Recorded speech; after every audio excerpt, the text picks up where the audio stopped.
Phaedra Parks dishes on a potential career move, July 2025.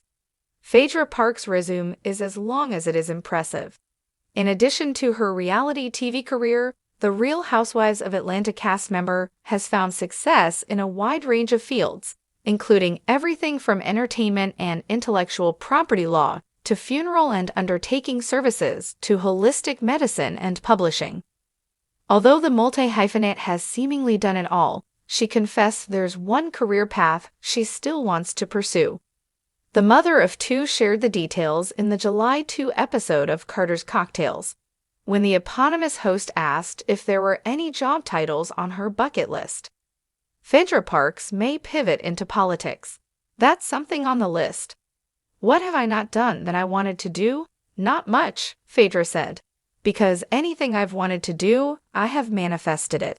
But you know what? What I do love, and a lot of people don't know this, is politics. That's the only thing I really haven't done that I used to say that I would do. Host Carter Gregory then asked what elected position Phaedra was running for. Nothing just yet, she replied. But that is something on the list that I haven't done. I love politics and I love politicians. Phaedra Parks wants to pursue floral design. Phaedra shed more light on her multifaceted career during a May 2025 interview with Briefing on Bravo, teasing a potential business move that could benefit her funeral home services.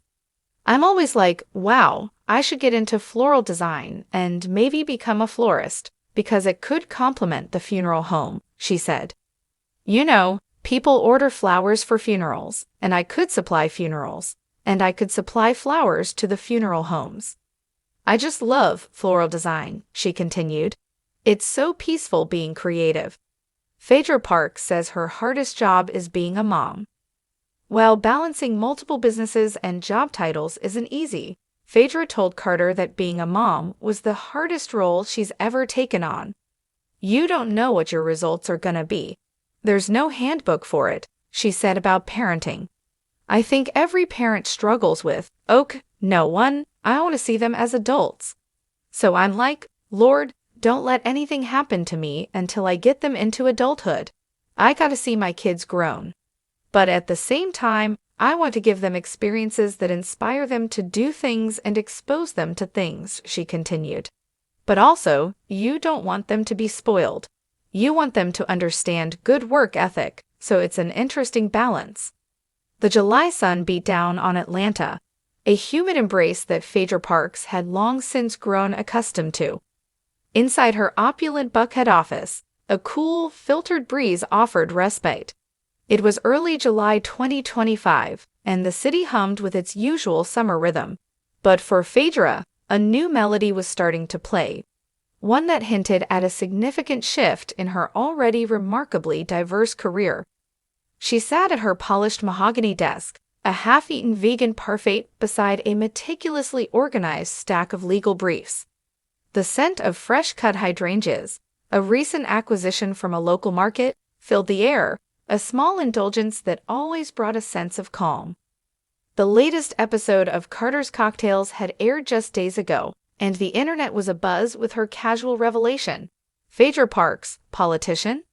That's the only thing I really haven't done that I used to say that I would do, she had mused to Carter Gregory, her voice a smooth Georgia drawl that could charm a jury or disarm an opponent.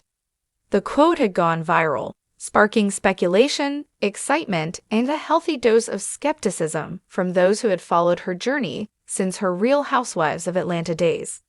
Phaedra leaned back in her plush leather chair, a faint smile playing on her lips. Politics. It wasn't a whim, not really. It was a seed planted long ago, perhaps during her early days in law school, observing the power of policy and the impact of leadership. She had always been drawn to the art of persuasion, the intricate dance of negotiation, and the undeniable satisfaction of making a difference. Yet life had taken her down other fascinating paths, the cutthroat world of entertainment law, the solemn dignity of funeral services, the tranquil realm of holistic healing, and the unexpected joy of publishing. Each endeavor had been a testament to her insatiable curiosity, and her uncanny ability to master seemingly disparate fields. She picked up a framed photo on her desk. Her two sons, Aiden and Dylan, their smiles bright and infectious. Being a mother, she had confessed to Carter, was her hardest job. The unpredictable variables, the lack of a handbook, the constant tightrope walk between nurturing their spirits and instilling a strong work ethic. It was a challenge unlike any other, and it was this profound sense of responsibility that, surprisingly, often circled back to her political aspirations. How could she, as a mother, not want to shape a better future for her children, to advocate for policies that would truly serve their generation? The next morning, Phaedra found herself not in a courtroom or a funeral parlor, but at a sprawling wholesale flower market on the outskirts of Atlanta. The air was thick with the scent of roses, lilies, and exotic blooms from across the globe. This was her other, less public, passion, floral design. Just a few months prior, in a candid interview with Briefing on Bravo, she had playfully hinted at the idea.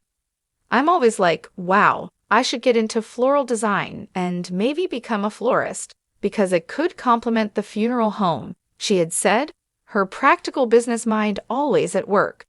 "You know, people order flowers for funerals, and I could supply funerals, and I could supply flowers to the funeral homes." But it wasn't just about the business synergy, though that was certainly a powerful motivator. There was a deeper, more personal draw. "I just love floral design," she had continued. "It's so peaceful being creative." Today, she wasn't just browse. She was on a mission. Her latest venture, a boutique floral design studio aptly named Eternal Blooms, was just weeks away from its soft launch. It would be an online-only business initially, catering to both her funeral home clients and a burgeoning market for bespoke floral arrangements for events and everyday indulgence. She envisioned elegant, artistic designs that transcended the typical, offering a touch of Southern grace with a modern twist. She moved through the aisles, her eyes alight, discussing wholesale prices with a vendor, selecting unusual orchids and vibrant proteas. There was a joy in this creative pursuit, a meditative quality to arranging petals and leaves, transforming raw beauty into something truly exquisite. It was a stark contrast to the often emotionally charged work of law or the somber duties of a funeral director, yet it offered its own profound satisfaction. It was a tangible creation, a momentary burst of beauty that could bring solace or celebration. The following week, a small, exclusive gathering took place at Phaedra's home. It wasn't a lavish party, but a carefully curated dinner with a handful of trusted advisors, a seasoned political strategist, a former campaign manager for a state senator, and a prominent community organizer. The floral arrangements throughout her dining room were, of course, her own handiwork, a subtle display of her emerging skill. The conversation flowed easily, transitioning from the latest local news to broader national issues.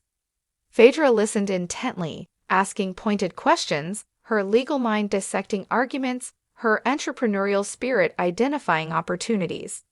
She wasn't just interested, she was engaged, her passion for public service palpable.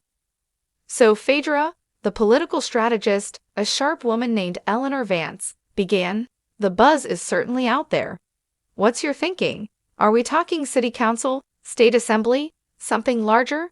Phaedra took a sip of her sparkling water, a thoughtful expression on her face. "Nothing just yet," she repeated, echoing her Carter's cocktails answer. "But it is something I'm seriously considering. I believe I have a unique perspective to offer, and a deep desire to serve the community that has given me so much."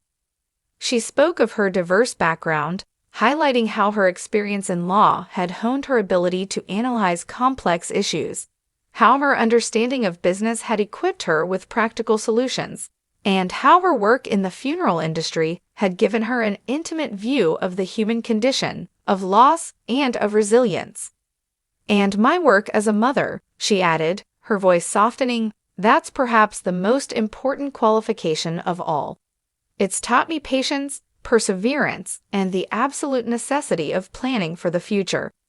The campaign manager, David Chen, nodded. Your public persona, Phaedra, is both a strength and a challenge. You're widely known, which is an immediate advantage. But the reality TV aspect, we'd need to manage that carefully. Frame it as a platform that allowed you to connect with people, to understand their everyday lives. Phaedra smiled. I've always been authentic. What you see is what you get. And I believe that authenticity, coupled with a genuine desire to work for the people, will ultimately resonate. Over the next few weeks, Phaedra began a series of informal meetings, quiet coffees with community leaders, private discussions with local activists. She wasn't campaigning, not yet, but she was listening. She was learning. She was observing the intricate tapestry of local governance, the pressing needs of different neighborhoods, the frustrations and aspirations of her fellow citizens.